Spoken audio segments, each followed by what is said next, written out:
Hi, I'm Reed Pierce. Welcome to Straight Pool, the podcast brought to you by the Pro Billiards Tour. We're in Norfolk, Virginia at the International 9-Ball Championship. I have the Hall of Famer Kim Davenport to my right, along with Tony Chohan. Kim, what do you think is going to happen here at this 9-Ball Championship this week? Well, I don't know what's going to happen, but we're going to crown a great champion. And Tony, you won the One Pocket Championship here. And it's a funny story that you grew up basically real close to me out in California. Yeah, we weren't far. And the first time that I had seen Tony, it was funny. He was getting ready to play a tournament at Terry Stoner's Jointed Q, and it was a famous billiard club in Sacramento. And Terry was a great promoter for decades around the whole California, Northern California. And there was this kid hitting balls over there, and yeah, you're playing him, and I didn't know who he was or whatever. But the final windup was he actually beat me like 6-1. And so I knew, well, this kid's going to be a hell of a player, and he sure did turn out to be one. So what was your key to your success here, do you believe, winning this One Pocket tournament, Tony?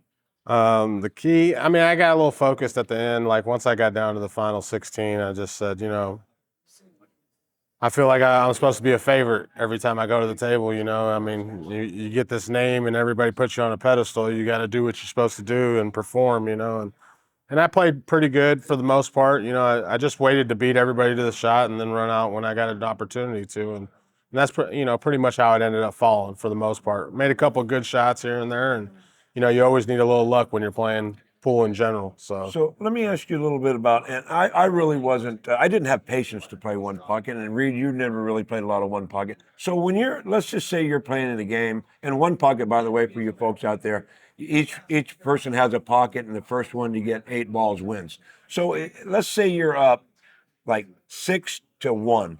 Now, do you take any chances, or you just play safe, and wait for your opponent to make a mistake? I mean, I still take chances depending on the percentage of how I feel. If I'm, percentage-wise, am I going to make it, or I'm going to put it close to the hole, or, right by the hole where I don't leave a shot.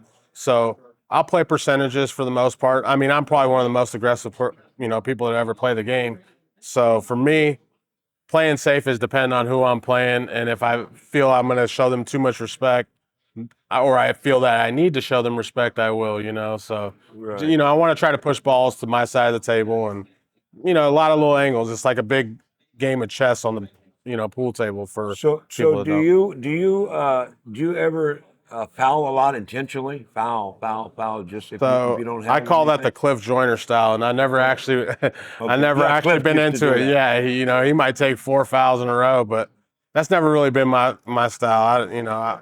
I'll shoot out of it for the most part. Okay. Yeah. Yeah, right. But I mean, it calls for it sometimes. Sometimes you got to take the foul, but for the most part, I'm going to avoid it. Let me get the record straight here. First of all, Tony is one of the best one-pocket players in the world. If he's not the best one-pocket player in the world, he's definitely one of the best, top 2 or 3 probably. Let me ask you this, Tony. Who's someone you looked up to when you were growing up that got you started in the game, got you started off on the right track? Do you have a hero or someone you really looked up to or not?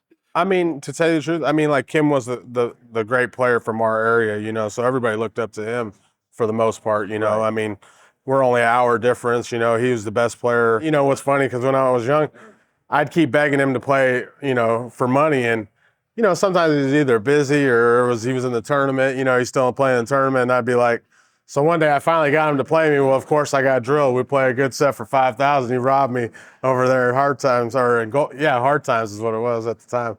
So it's funny, you look up to the good players that are in your area, in your day and age, and he was one of those, So besides that, I mean, it was like Monk was from around our area, yeah. Warren Costanza, he was a great one-pocket player. People came through, Todd Marsh, I mean, Bill Kress was living around there for a while, So it was a lot of guys. They were the old school type, they liked to gamble, and that's always been me too. I never, as long as I played pool, and I'm pretty sure he could tell you, you won't never see me practicing hitting balls.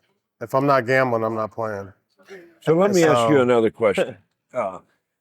So there's a lot of debate about Efren Reyes and his one pocket game. I'm sure you've studied and watched his game, and it's my belief that Efren probably knows more about pocket billiards, just all the games together than anybody. Would you Oh yeah, for agree sure. with that? Or I just mean, the kinda- guy just did things that, it's yeah, what we dream to do, Right. but he just did it way more consistent. And he came up with things that you wouldn't even think about it either, until he opened your eyes to it. So for me, yeah, I watched some one pocket stuff of his. I mean, I actually only owned like a couple videotapes, back when we grew up. There was no YouTube or none of that other stuff. So, I had to have the the VCR tape from AccuStats, and I had two Right. videos. One was of you wouldn't even think these were. I just happened to buy them randomly at the U.S. Open one time, and it was Lyle Gay and Jamie from Battle Creek. I can't think of his name. Jamie Jamie Goodwin, Goodwin. yeah. Jamie Goodwin. So they were playing the U.S. Open One Pocket Championship. The other one was like Shannon when he was like 16. I think he was playing Efren or Grady or something, and he won or something like that. But those are the only two videotapes, and I would watch them. And then I'd watch some of Efren's stuff, like whenever I seen Efren around or whatever. And it's funny because the first time I ever picked up a pool stick and went to an actual event, you wouldn't believe where it was, and you guys were all there.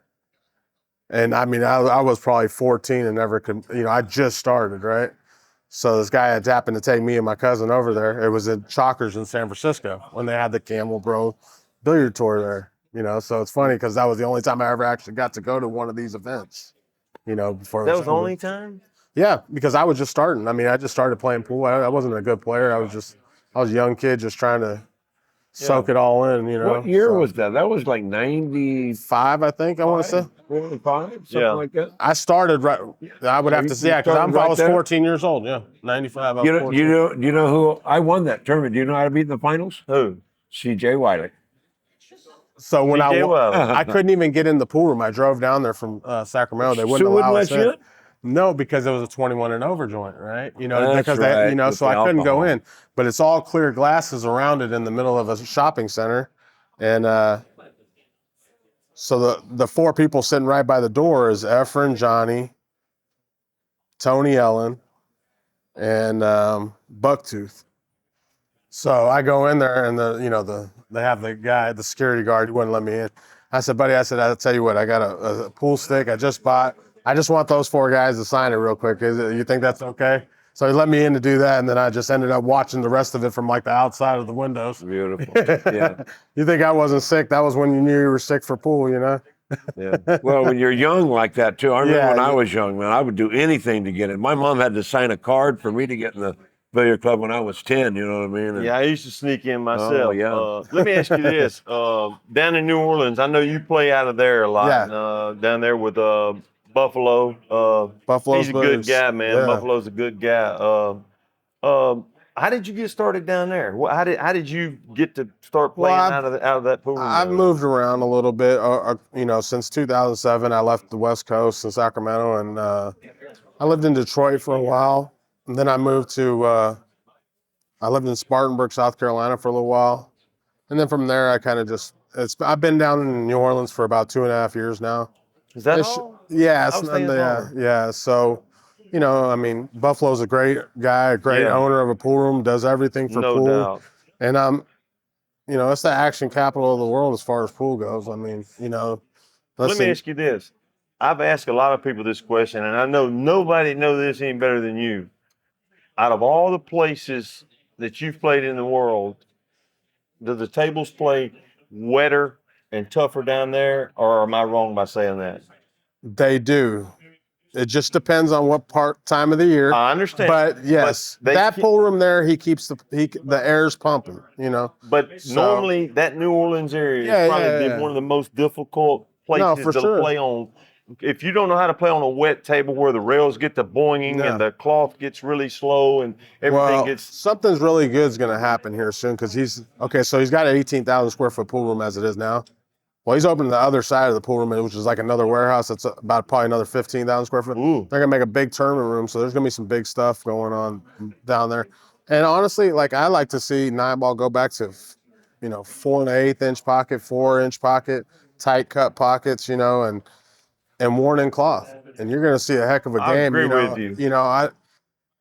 we don't want to see them be able to be slopped in. Really, I want to see them, the look on their face when they dog a ball, or when they hang it up and it wasn't supposed to go or something. I agree with Tony. All the foreign players, the U.S. players, whoever, but mostly the foreign players, look like to me maybe they would be a little lost on some worn cloth. Would I be wrong by saying that? I mean, Because they're their not going to be stroke- lost, but they're still going to pocket balls. They're still Sure. going to do a lot of things great, but they're going to have to practice at it now. They're not going to be able to dominate No. like they do on what we're watching here. You can't just show up and play on new cloth and slide a ball in, or hit it a certain speed and it still falls, or it keeps the line. There's things that, I mean, where we grew up, all the pool rooms were 4-inch pocket gold crowns at the time. I mean, you play at Family Billiards. I mean, if you broke and ran 3 on that table, you was doing something. Right. And talking about that, what I liked, and I still like it, and it sounds like you guys disagree with me. I liked it back in the day when I was playing, when it was 9-ball was not on the spot. The 1 ball was on the spot, and you could break from where you want to. You break the balls as hard as you can. Cue ball hops back up, and next thing you know, you run 4 or 5 racks. I thought that was really good for TV, and that's the way I grew up with it, and it's changed since I quit playing. It seems to be maybe tougher. I don't know, but it seems when they're in there breaking the balls and just hitting them 4 miles an hour, it just doesn't seem right to me, and that's only because come from a different era. Right, and here's the difference. Tables change in time, cloth changes in time. The way cues are now play different than what we're used to. I mean, I feel like it's cheating now, with some of these black carbon fiber shafts and stuff like that. Right. And don't get me wrong. I mean, I guess if it's something that makes it easier for somebody, why should anybody hate it? But at the end of the day, I still feel like it's cheating. Let me ask you this: when you say it's cheating, meaning I think I know It what makes you're saying. things Tell the easier. people at home, what do you get down right to? What do you mean by it's cheating? I think I know. I want you to get down to exactly the shots you're talking about that are cheating. I mean, just, like a straight in ball, I mean, a straight in long shot, there's no deflection, no whip back at you, So, Right. So when you shoot it with a carbon fiber shaft, you're just able, there's no give back, it's just going to go through, So it kind of makes a stroke for people who don't have a stroke in a way. Not saying you don't have a stroke because you use one, but it's really just making it a lot easier for you in certain aspects of that way. But, but it changes. There's goods and bads to a maple shaft and a carbon fiber shaft is, if you're cutting at a ball or something and you want to play shape a certain way, you can't do that with a carbon that you can with a maple. So there's goods and bads to everything, right? Right. But I mean, obviously majority of the players nowadays are using these and playing phenomenal. So I guess I can't go against the stats as far as that. But let's get the record straight. You play with maple, I right? use a regular maple shaft. Right. I might be the last Right. person standing doing it. Right. Well, let me ask you this: would I be wrong by saying that the carbon fiber shaft today is making it easier for someone to power the ball, draw the ball? Oh, down? for sure. Okay. Yeah, 100%. I mean, I let them use a regular shaft and go up against me and see how much stroke we can put together. Yeah. So I'm wondering if Mike Massey used how he could draw the ball if he used a carbon shaft. He That might was draw that big old 20 hand. rails. Him or Larry Neville wouldn't need a. Oh, no, Larry Neville was Neville. Larry. I know you're Yeah. Not with us anymore, brother, but you had one hell of a stroke, pal. Yeah, for sure. Yeah, he and sure Mike did, Massey. didn't But I think it comes down to the same thing, and I said this earlier. We were speaking with another gentleman. It's still, you break the balls, you get a shot, and you run out. I think it's cut and dried. Playing 9-ball, it's still, you have to make balls and run out. I think that if they change the game a little to make it a little bit more difficult, everybody wants to see running out, but at the end of the day, as a player, do you want to see somebody break and run 7 on you so easily? Or would you have it done to me a lot of times? I mean, I'm not saying, but see, we're in a different era, right? Like where there was 10 good players back then, let's say there's 100 of them now. You can't watch pool that way. And you as a player is going to get punished, and you're the one that's got to, you got to travel, you got to make money, you got to expenses. I want to at least have a shot at the table for my money. But isn't it still the same thing that the same players seem to win the same tournaments all Yeah, the but time? what Tony's Don't get me saying, wrong. There's a few that are always going to be there because they are that, right? Right. But then there's 90 others that aren't exactly that, but play where it's going to, they're only going to make a couple errors. You know what I mean? Whereas the next person down, level might make 4 errors that set. So everything goes in, I don't care how good you play and I don't care how good you play safe, but some of these guys, like, the break cues, it takes a lot away from the game, right? Or I mean, jump cues, you know what I mean? It takes away from the game because here, if I play safe and I feel like I lock somebody up and the cue ball's only this far behind the object ball, but now they jump in and make contact and they didn't have no other way to go, or, I had all the rails blocked off and, I had to put some good English, to get back at the ball. And now, so there's a lot of factors, but I think the game as a rotation game anymore should either be played on super tight table or played with more balls or make it difficult. I know Rodney Morris has just come out with something. I don't know exactly everything, but sounds like it might be a little bit better for the meantime to lead to a different game that makes it a little bit harder where you have to it's like an 8-ball format game, but you have to make your color or your stripe. They're all 1 through 8,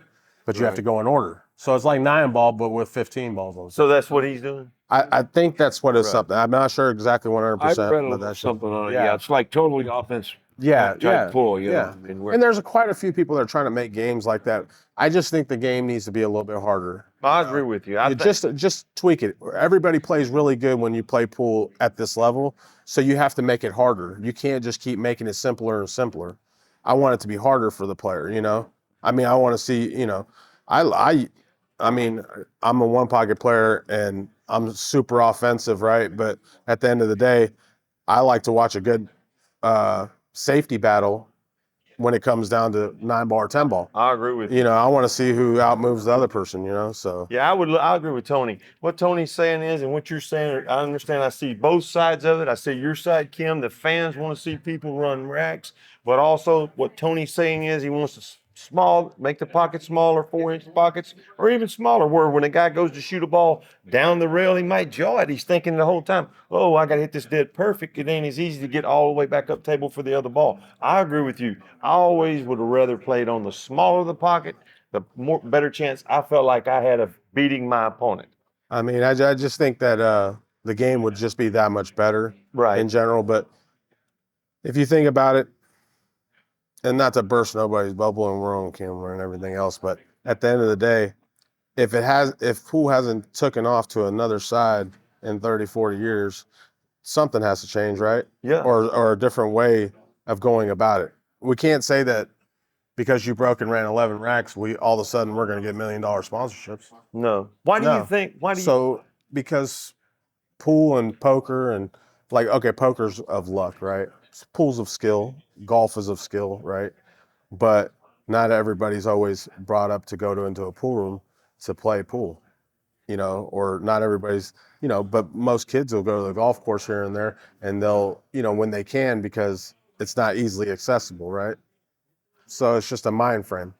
Why do you think the sponsors, like inside the industry, won't back the players? You really don't have anybody inside the industry that backs the players. Why can't we get some of these pool manufacturers, wherever the money can come from, to help the players out? Because nobody really wants to help the players, never have. Well, the first problem is the players. The players have always been the problem. Until they band together to go ahead and unify and make one solid group. Hey, listen, all 128 of us guys will always come to this event. We want you guys to come up with this amount of money, added money. We'll still pay our entry fees. We'll still come play, but we have to have a certain basis. You have to make it to where, it's an actual business, for the players. The players reap reward. There's, I've had a couple things that I've thrown out there to a couple people, but some of the best players that are getting majority of the sponsors, I'm not telling them to take a break from their money that they earn. I just want you to go to the same people that give you that money and ask them if they would like to be a part of a big tour. They don't have to give up much. I mean, if every single big company in the sport was willing to give $10,000 or $15,000 a year, okay, You'd have something. you'd have 300,000, 400,000, 500,000 real easy right there Right. just in prize money. Now you could do 12 tournaments that are 50,000 added throughout the year, you know, and that's not nothing. That's only 600,000 for the year. But there's enough companies in the pool world that can do stuff, and some companies can do more, and some you know, listen, everybody can, you know, like in the pool world, you see a lot of companies that are, instead of getting along with each other and making something bigger happen, they'd rather be against each other, you know. So when they all unify and the players unify, well, now you actually have something, right? That's the way you get out to mainstream, you know. I agree with you. So totally. if you, I mean, until those players and everyone else realize, you know, you can have 256 good players, you can have 512 good players. It doesn't matter. You can allow 512 on the tour, because it doesn't matter how many people are on the tour. But in order for you to make money, you're still gonna have to perform. You're Yeah. not just gonna get a check because you showed up. Right. You still got to win. No doubt. No doubt. So, yeah, That's right. yeah. Unify. But that's, you know, even 30 years ago, that was what it was. And 30 years now, it's still what it is. So at the end of the day, it falls back on us as players. And like I said, if you got a couple of the good players that won't jump on, well, it kind of screws it for the rest of the others, because they're a part of the selling piece, right? Yeah, I know all You know? about that. That was going on when I Yeah. was out there, and Yeah. you just never did. You know, you like you said, you're dead on to what you're saying. I agree with you. That's why I play one pocket. Yeah, There you go. that's And it's right. usually That's why I gamble. And you're very good at it. That's why I go gamble. And he's very good at it. and it's usually the guy that's making the most money that's the guy that really doesn't want to come along because he doesn't want to get his apple cart upset. You know what I'm saying? Listen, as much as I'd love to just make the whole thing happen myself, I don't have the time or the money or the you know, power to do it. But I'll put the word out there and let them know how there's ways to make a tour. There's ways to own your own streaming. There's a ways to put that streaming money into the pot. I mean, I'm gonna give you guys every single thing that you can to do to make it successful. I'm 41. I'm gonna play pool still, but I'm just telling you that I'm not. I'd like to see somebody at some point within the next 5 years, hopefully 5 months, do something and make something happen, because there is a way to do it. You just have to have the means to do it. Right. And there's going to be one person at the top that's going to make majority of the money, because they're running the rest of all those things that go down, all those players that are underneath that one on top. He's got to make money. He's taking his time, you know. And I'll tell you the truth. If I quit playing pool, I'll be that guy up top. Yeah. Beautiful. That sounds like a winner to me. We Thank really appreciate you coming on the set. One of the greatest one pocket players in the world that's ever played the game, Tony Chohan. For Tony, thank you, buddy. Thank you, Kim. Appreciate it. Nice Thanks. to It's see you good to again. see It's you been a too. while. Yeah. You know what I mean? For sure. For Kim Davenport, Tony Chohan, I'm Reed Pierce, ProBilliardsTour.com. Go on YouTube, subscribe to the channel, ProBilliardsTour.com. Thank y'all. Tony, thank you, man. No problem. You got it, man.